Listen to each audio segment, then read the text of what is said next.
el neurocirujano fue y me dijo, Diana, tienes una masa muy grande en el cerebro, tenemos que operar. Ay, bendito sea Dios. Me dieron 2 años de vida, o sea, el neurocirujano decía, no, con el tamaño del tumor decía, no, yo no doy 2 años.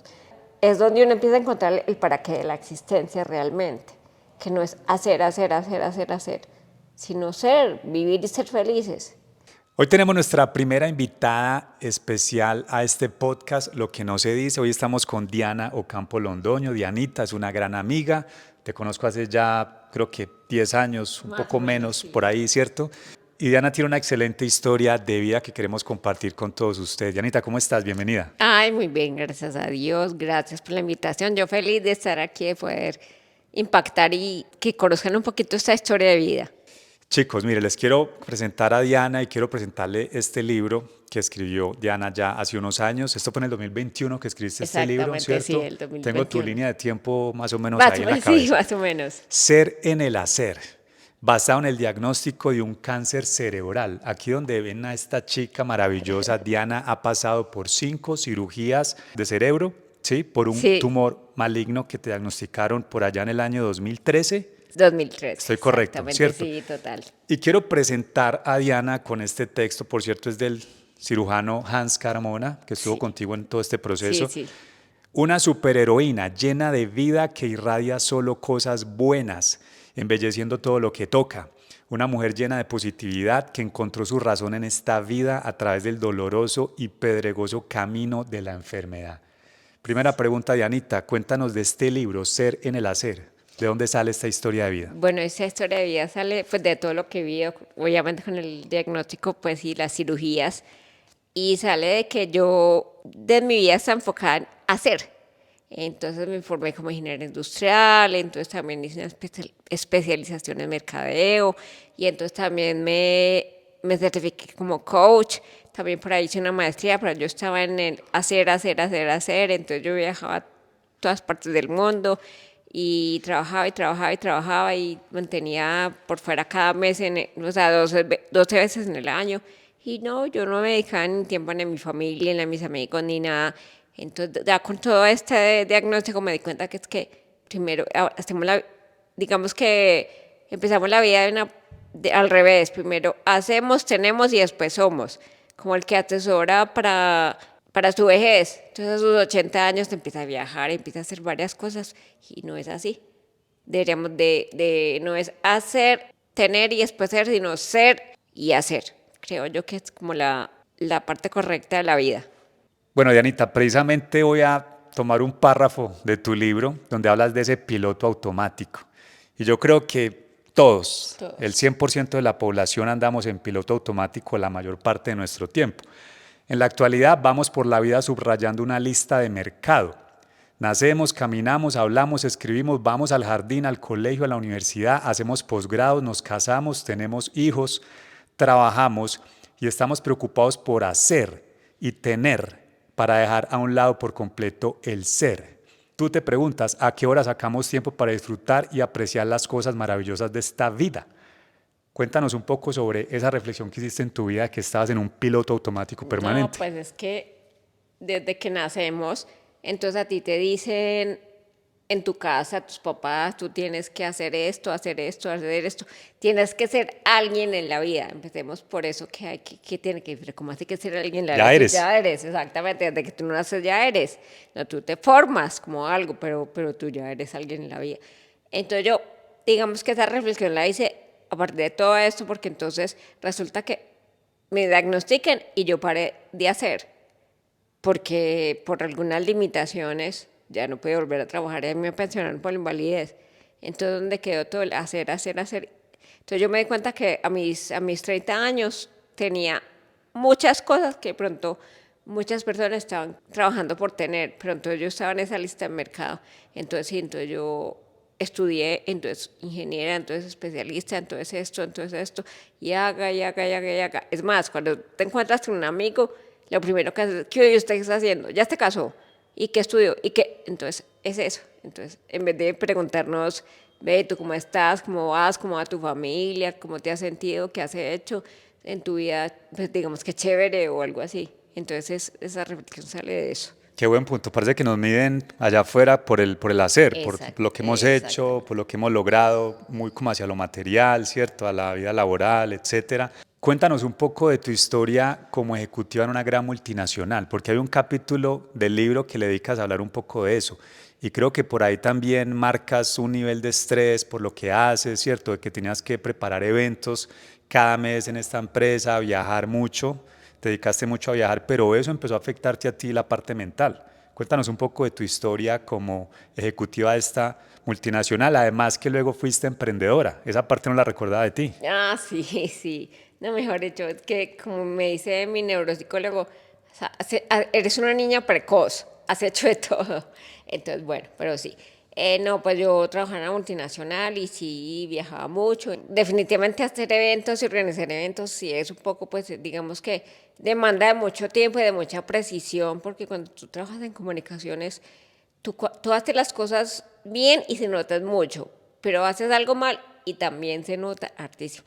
Entonces tienes que procurar de que todo esté perfectamente bien. Además que yo era, ya no, una persona demasiado estricta con mis cosas y demasiado psicorrígida. Y adicional, tengo rasgos o tenía, pues ya no tanto, de una personalidad autoestresora con algunos síntomas de un TOC, que es un trastorno obsesivo compulsivo.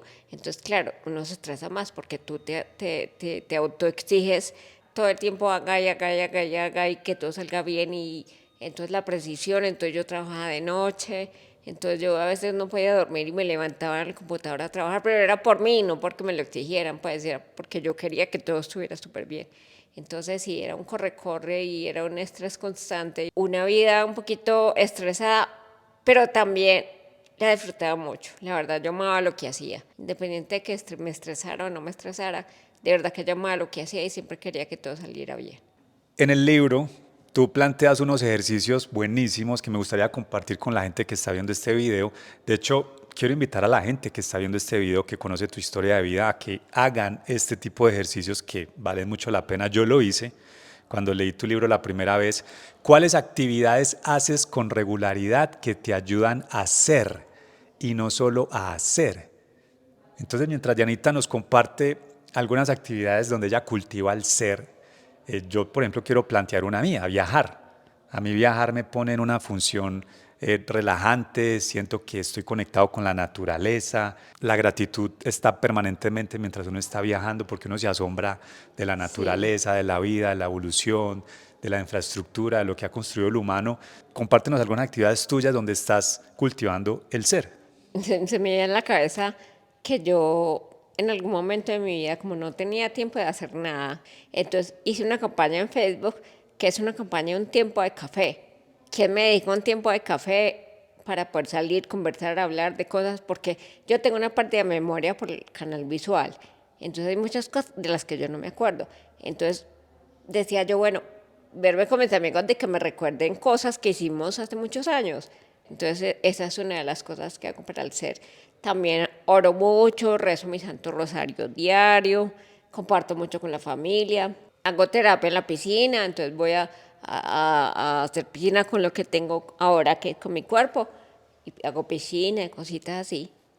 Bueno, Dianita, llegamos a un punto en esta entrevista, en este podcast muy interesante, muy importante, y es ya ese punto de quiebre, el diagnóstico que te dan año 2013, llevabas unos 5 años trabajando en la empresa, un día trabajando sientes un fuerte dolor de cabeza. ¿Qué pasó? Cuéntanos esa historia. Yo me levanté ese día, como a las 4 de la mañana me despertó un dolor de cabeza.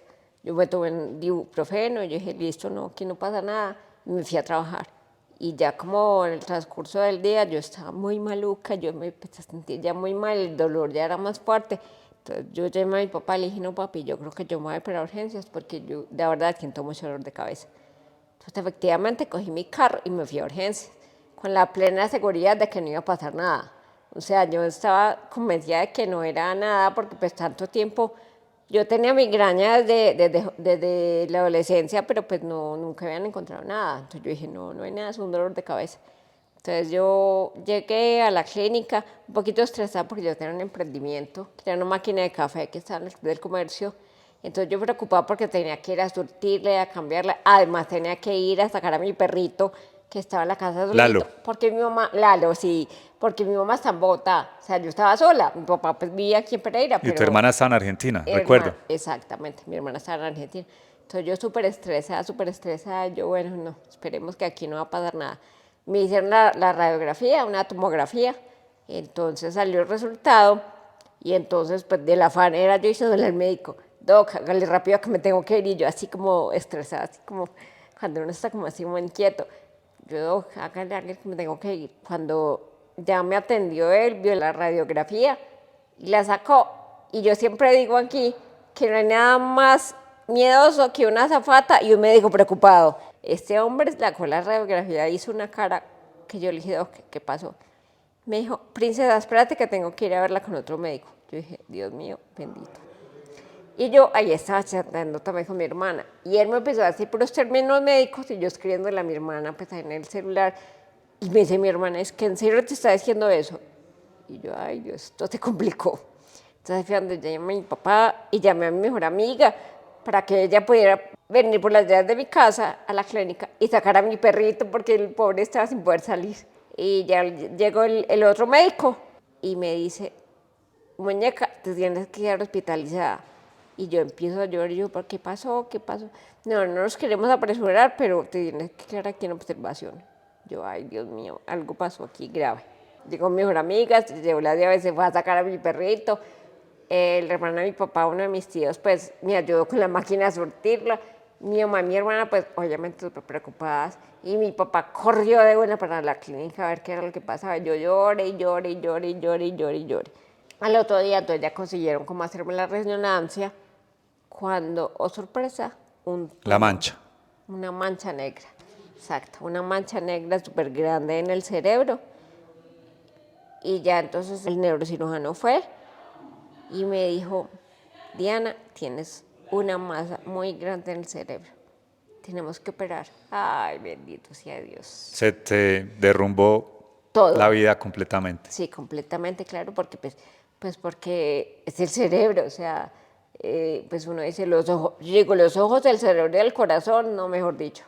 Me parecía algo muy complicado y claro, se me derrumbó todo porque yo decía, y entonces mi vida, me puedo morir, pero todavía me falta mucho por hacer.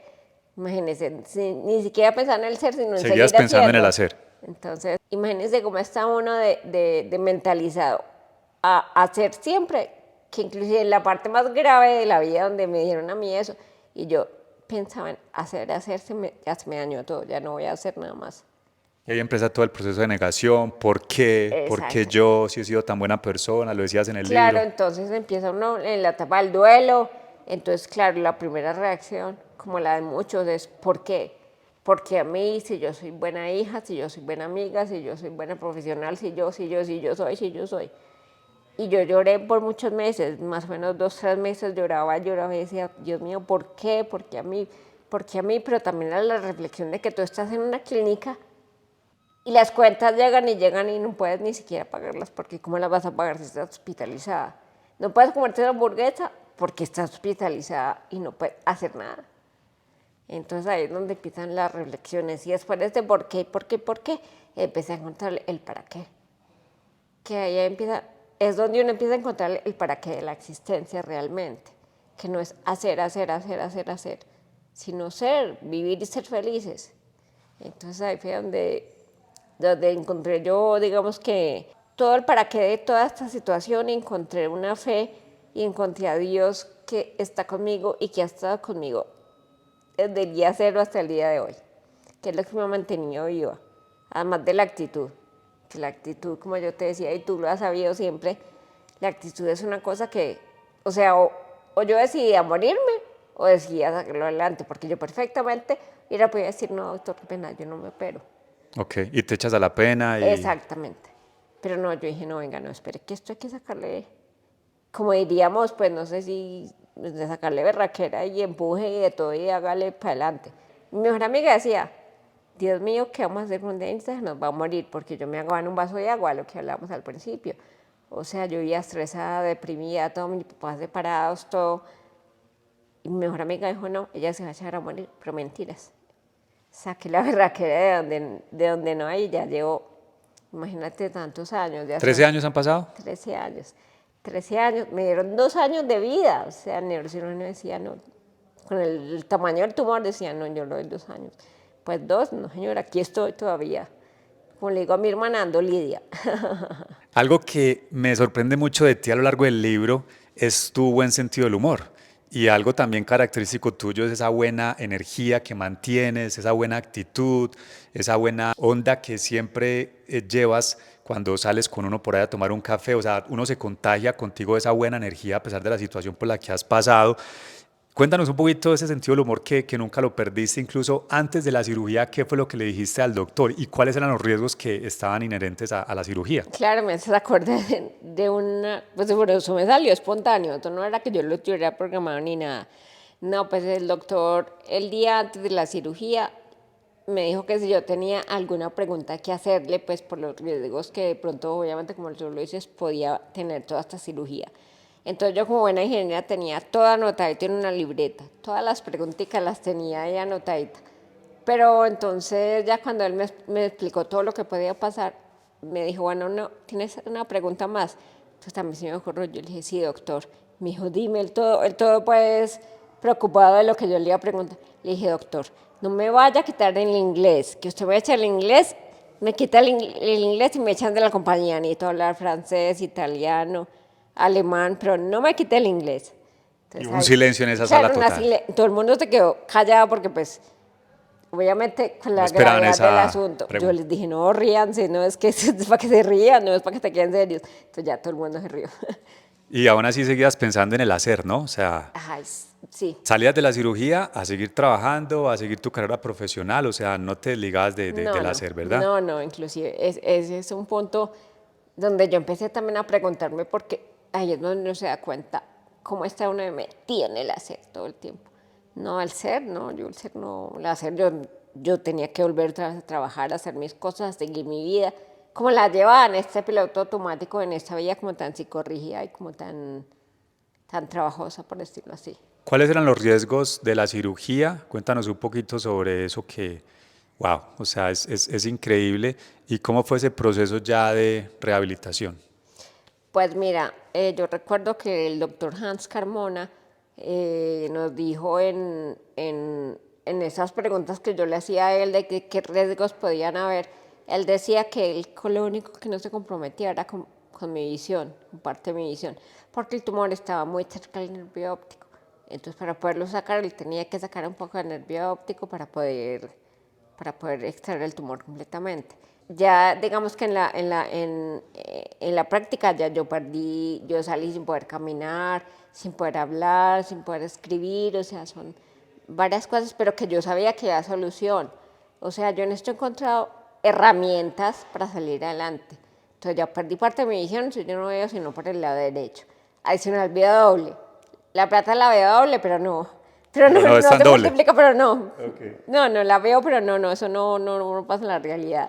Entonces, no. No pierdes Entonces, el sentido del humor, es increíble. O sea, yo me maravillo de eso todos los días contigo. sí, sí, porque hay que verlo así. Porque es que yo siempre digo, esto es lo que hay. Esto es lo que hay, es lo que nos tocó vivir, hay que sacarlo de alguna forma. Porque como dices tú, pues echarme a morir no era una opción. Y no es una opción, para mí no es una opción. Yo intento vivir con lo que hay, eso es lo que hay y así lo saco adelante.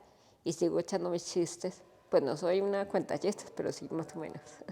Entonces sí, yo salí sin poder hablar, sin poder caminar y sin poder escribir, pero pues como las herramientas existen, pues entonces habían terapias, fisioterapias, médicos que me ayudaban con eso. Por ejemplo, estas gafas, como yo veo doble, me ayudan a que la visión ya no se vea doble, sino que el lente hace que yo vea solo pues normal, como la gente normal. Es un poquito difícil, pero pues empezar a manejarla fue difícil, pero se pudo. Empecé a caminar, entonces yo hacía terapias, yo iba todos los días a terapia y yo las terapias que hacía en la clínica donde hacía las terapias, las repetía en la casa, que yo decía, no, yo tengo que volver a caminar. Y no, otra cosa chistosa que te puedo contar es que imagínate que el neuropsicólogo me decía, bueno, para que usted suelte la lengua y pueda volver a hablar, dedíquese a cantar. Entonces yo estaba en la finca recuperándome, entonces yo ponía, amo los vallenatos y yo cantaba por toda la casa. Por los vallenatos, era así, pero pues yo cantaba y así solté la lengua a punta de Era una canto. buena terapia, un buen ejercicio. No, total, entonces yo decía, no, me estoy preparando para Yo Me Llamo, para el Factor X, y cantaba como una loca. Hay algo que tú mencionas que me llama mucho la atención. Todas estas circunstancias hicieron que en mi vida mantuviera una actitud ligada a la depresión, tristeza, estrés, sin propósito de vida. Cuéntanos a qué circunstancias te refieres. Esa es una parte muy importante de mi vida porque volvemos a hablar como del antes. Digamos que una situación que me marcó mucho en la vida fue la separación de mis padres. El no crecer con mis padres porque pues, digamos que mis primos y mis amigas y bueno, mi entorno crecieron con un padre heredado y yo no. Entonces digamos que eso a mí me generaba una depresión constante y era como esa ausencia paternal, a pesar de que mi papá siempre ha sido una persona que siempre ha estado presente en la vida de nosotras, pero pues eso digamos que me marcó mucho. Además, yo me estresaba mucho, por ejemplo, en el colegio, a mí me decían exposición y a mí me daba daño de estómago, me estresaba horrible, horrible, horrible, entonces digamos que parte de esto, y además de lo que contaba de la personalidad autoestresora. Como yo era tan psicorrígida, entonces todo ese estrés y todo eso era, mejor dicho, el cuerpo le habla a uno, definitivamente. Uno se estresa y te da dolor de cabeza o te da mico, como decimos, o te da dolor de espalda o algo, pero el cuerpo le habla a uno. Entonces a mí me hablaba, pero pues yo no le paraba bola, yo seguía haciendo mi vida normal, como si nada hubiera pasado. Si tú pudieras volver un poco al pasado, ¿qué crees que cambiarías en tu manera de ver las cosas o en tu comportamiento? O sea, porque es que todo el mundo vive estresado. Dicen que el estrés es la enfermedad del siglo XXI y de Exactamente. ahí se derivan muchos problemas de salud, eso hay que decirlo. ¿Cómo es esa Diana ahora? O sea, ¿cómo lidias ahora con el entorno, con la vida? ¿Te tomas las cosas más tranquilas? ¿Te enfocas más en otras cosas y le restas importancia a eso? ¿Cómo ha sido ese antes y ese después? Sí, definitivamente, pues uno decir que cambiaría algo del pasado, yo creo que es muy complicado porque yo soy de las que piensa que las cosas pasan como tienen que pasar y sirven para el crecimiento personal, espiritual y de todo. Entonces yo creo que es difícil decir que cambiaría. Más bien, como dices tú, ¿qué hago hoy para que eso no vuelva a ocurrir? Y es un tema que si, por ejemplo, tú me preguntas, Diana, defíneme en una palabra cuál es la Diana de antes y cuál es la Diana de hoy, yo te puedo decir que es conciencia. O sea, yo hoy estoy más consciente de mí, de mi vida, de mi cuerpo, de mi salud, de tanto mental como física. Entonces yo creo que yo cambié eso en mi vida. Yo hoy vivo más consciente, yo ya sé qué es lo que me hace daño. Pues un ejemplo, no tomo mucha Coca-Cola porque sé que la Coca-Cola es dañina para el cuerpo. Sé que hacer mucho ejercicio es bueno para la salud, que mantiene el cuerpo bien. O sea, ves, empieza uno como a analizar, por ejemplo, mi comida, yo como más saludable, yo no como, por ejemplo, muchas grasas, yo dejé el azúcar, todo pensando en mi bienestar. Entonces, creo que es más que todo eso, es la conciencia que tú tienes, también conciencia de permanecer junto a los amigos, estar con los El amigos, momento presente. apoya, exactamente, el hoy y el ahora, ese es el momento. Entonces creo que lo que cambió es la conciencia. Yo a veces pienso, la gente va en el proceso, sino que lamentablemente los seres humanos esperamos a que nos pasen cosas graves para entender muchas cosas de la vida. A mí, que ya me sucedió todo eso, me gustaría que todo el mundo viera la vida como yo. Lo que intento es dar este testimonio y decir, venga, espere, analice bien que es que las cosas no son como son. Y los veo sí todavía en piloto automático, trabajando mucho, haciendo, y a qué horas van a hacer. Y pues el tema hoy de las redes sociales, hoy, yo creo que el mundo hoy está muy difícil, está más difícil todavía que cuando nos tocó, cuando empezamos pues hace años en esto. Bueno, ahí hablaste de la parte física, hablemos un poquito ahora de la parte mental. ¿Cómo cuidas tu mente? Ay, esa parte es muy importante porque todo este proceso me ha llevado a ser demasiado espiritual. Entonces, como yo tengo una fe tan grande en Dios, me enfoco mucho en rezar, en orar, voy a grupos de oración. También estuve en su momento en el proceso también con psiquiatras, con psicólogos que me han ayudado a entender muchas cosas, también leyendo mucho y aprendiendo mucho. Yo he sido una persona muy inquieta y como buena ingeniera soy un poquito estudiosa Entonces a mí el médico me decía, por ejemplo, lo que tú tienes es tal cosa, un término médico, yo me iba a buscarlo. Entonces digamos que me he nutrido mucho de esa parte y leyendo mucho, la verdad, leyendo mucho y orando mucho, mucho, mucho, mucho. Yo me consagré a Jesucristo por la Santísima Virgen, entonces eso me implica unos compromisos. Digamos que todos estamos llamados a cumplir compromisos y las promesas del bautismo, y yo hoy lo que hago con mi parte espiritual y mental es eso, es cuidar toda esa parte espiritual y divina que tenemos todos. ¿Has mantenido el contacto con tus amigos? Porque en alguna parte del libro mencionas que te sentías sola a pesar de que tenías un excelente Ay, trabajo, sí. tenías tu familia, tu perro, tenías todo lo que uno espera tener si se quiere en la vida, pero te sentías sola, ¿cierto? Pero y cuando entraste a cirugía, recibiste muchos mensajes de tus amigos, ¿sigues conectada con tu círculo de amigos? ¿Sigues respaldada? ¿Te sientes acompañada con tus amigos? ¿Cómo es el día a día tuyo? Mira que eso es una reflexión que me acuerdas tú para hacer que eso era un tema que yo decía, yo me siento sola, en la vida me siento sola, es parte de la depresión y eso que hablamos ahora. Yo decía, es que yo estoy sola, sola, pero sola rodeada de todos mis amigos, mis profesores, mis compañeros de la universidad, mi familia, mis tíos, mis primos, no, mejor dicho, todo el mundo sola, en donde mi perro, todo. Entonces, solos no estamos, siempre estamos acompañados. Es que inclusive yo no estoy de acuerdo con que dicen es que uno nace solo y muere solo. No, no nace solo. Cuando usted nace está todo el mundo esperando afuera de la clínica a que usted nazca y a ver cómo nace. Entonces solo no nace. Y Siempre cuando te vas también. exactamente, cuando te vas siempre te rodean dos. Sí, claro, el apoyo que yo recibí y recibo. O sea, yo recibo, mejor dicho, el otro día de la cirugía, esas redes sociales estaban que estallaban. Mensajes de todo. Mi hermana, la que tenía mi celular, y me decía, no, yo de secretaria no sirvo porque la ha llamado todo el mundo. Entonces no sé quién la ha llamado, pero sí. Entonces ahí es donde te das cuenta que es que no estamos solos. Y al día de hoy sí, yo tengo contacto con ellos, yo tengo mi grupo de amigas, somos 6 amigas y mantenemos súper conectadas y ellas han sido mi apoyo y mi bastón. Y has estado viajando. Te Ah, sí, vas para no, Estados también, sí, Unidos, sí, has sí, viajado en Colombia. Te ha sí. encantado viajar mucho, ¿no? Ay, sí, me encanta tomar café. Creo que es mi única adicción, por decirlo así. Conmigo y con Valen, te encanta, Sí, me claro, imagino. con ustedes dos me encanta, con mis amigos, con la gente, como reunirme, realmente estar con los que siempre han estado ahí. Y yo por eso te digo que hice en Facebook una campaña que inclusive la voy a volver a hacer en estos días, que un tiempo de café, que quien se toma un café conmigo para volver como, para no dejar esos lazos de amistad que de verdad que son muy importantes en la vida de cualquier persona. Esas relaciones personales, uno no cree, pero son supremamente importantes en la vida de uno para un balance. Dianita, con toda esta historia de vida, pudiste haber elegido el silencio, aislarte, incluso hasta de tu propia familia, pero te fuiste por un lado más positivo, más edificador, escribir, enseñar, apoyar, hablar, ¿cierto? ¿Por qué? Esa pregunta es muy importante porque definitivamente cuando ahorita me lo de que no había propósito, yo no encontraba propósito de la vida. Y esto me pasó y mi propósito de la vida cambió y ahora es dar este testimonio.